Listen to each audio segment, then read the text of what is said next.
The second round of $1,200 stimulus checks. Will you actually get it this time? Today I'm going to be talking about retroactive pay, as well as payments to non-citizens, child support.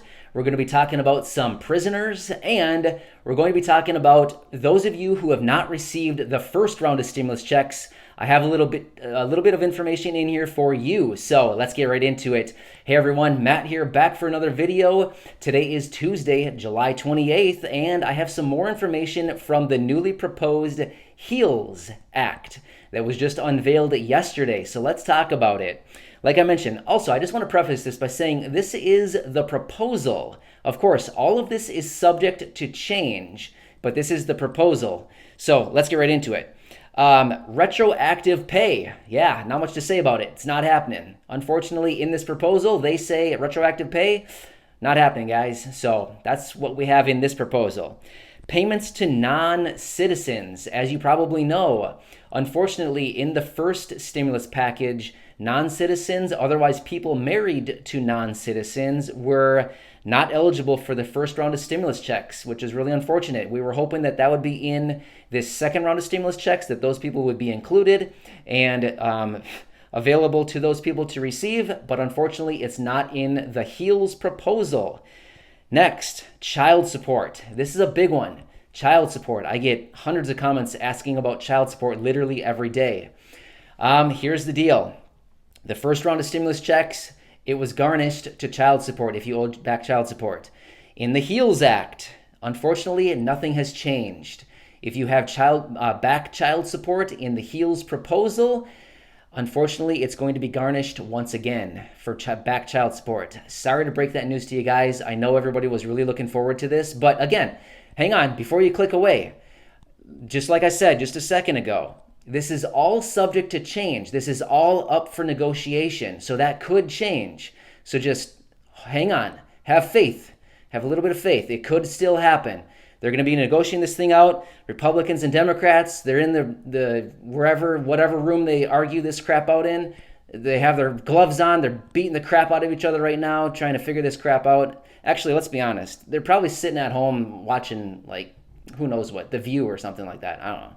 Anyway, but that's all up for discussion. That could be changing. So, I'll definitely be watching that because I know child support's a huge one. On the last proposal or the last stimulus check, everyone was really disappointed. But what's nice about that is they do have a provision in the proposal that it avoids other debt collectors and other bill people to come in and garnish your stimulus check. So it's only child support that can take it. So that's kind of good too. You can't have other people coming in and getting their sticky fingers trying to steal your money, but only child support. All right, prisoners, just like the first round of stimulus checks, they're not eligible. So unfortunately, prisoners, I don't know if I have any prisoners here watching, but if you are one, unfortunately, I hate to tell you, but you're not eligible for the second round of stimulus checks either. All right, so that's the information I wanted to talk about. Again, I want to just say this is all a proposal. Everything is subject to possibly change. We don't know yet. The whole thing's going to be negotiated out the rest of this week. We know this week is coming to a close quickly here. It's already late on Tuesday, and we have all next week until all of these people go on recess once again. But hey, for those of you who have not received your first stimulus check, I see these comments down below under the videos all the time. Literally tons of these comments coming in. I feel so bad for all of you, and I wish I had more answers, but unfortunately right now, there's just not a whole lot of new information regarding the first round of stimulus checks. Here's what I would say if you have not received it.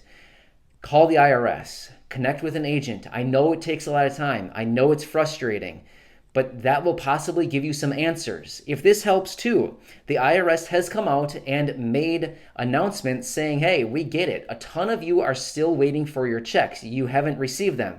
We're backlogged. We're backed up. We're trying to process these payments as quickly as possible. Each and every week, they continue to push these payments out. So if you haven't received it yet, maybe there's nothing wrong, but rather maybe it just hasn't been processed yet. That could be the issue as well. But hey, if you want to call the IRS, here's the phone number. I'll give it to you again in just a couple minutes. It's 1-800-919-9835. Yes, I have that number memorized because I leave it in the comments section probably 100 times a day. So I have that memorized. I give it all to people all the time. But that's the deal. They should be giving possibly some more guidance. Now, as far as the second round of stimulus checks, I get this question a lot as well. How will we get it? Will we need to fill out the non-filer tool once again? We do not have guidance on this, but let's just think through this a little bit logically for just a second. And I'm not saying you guys can't think logically. Absolutely, all of you can.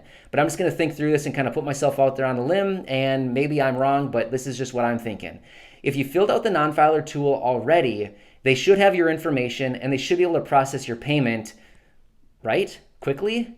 So I would anticipate the answer is probably no. If you already filled out the non-filer tool one time, I would anticipate you don't need to do it again. But again, we need to wait for further guidance on that. Secondly, how are you going to receive your payments? You're going to receive them in the same method in which you received your first payment. They also made another statement saying any of you receiving Social Security, whether that's retirement, survivors, what's the other one? Disability, SSI recipients, VA beneficiaries, railroad retirees, all of those people. Apparently, they said this the first time too, which I don't know if it actually ever happened, but they said, we're going to be communicating with the Social Security Administration. I said that weird. Administration, and they're going to be submitting all the information, all your personal information, everything like that, your banking information, so that they can send you those payments automatically.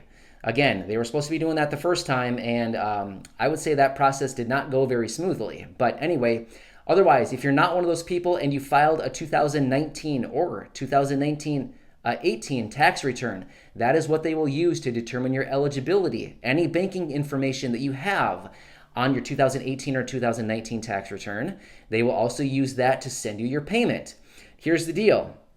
If you file both of those, 2018 and 2019, they'll go off the most recent. So if you have a 2019 out there that you filed, they'll go off the 2019 because they want the most current information on you to determine your eligibility.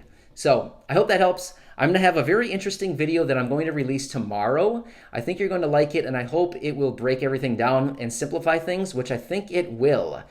The only thing that would delay the release of that video is if there's new, very important news that comes out in the morning that I can give to you. Otherwise, watch for that video tomorrow morning. If you want further explanation on the HEALS Act, this new one that was just unveiled last night, go back, watch my video from this morning. Otherwise, go back and watch my video from yesterday evening. It breaks it all down between those two videos. There's a lot of great information and answers between them.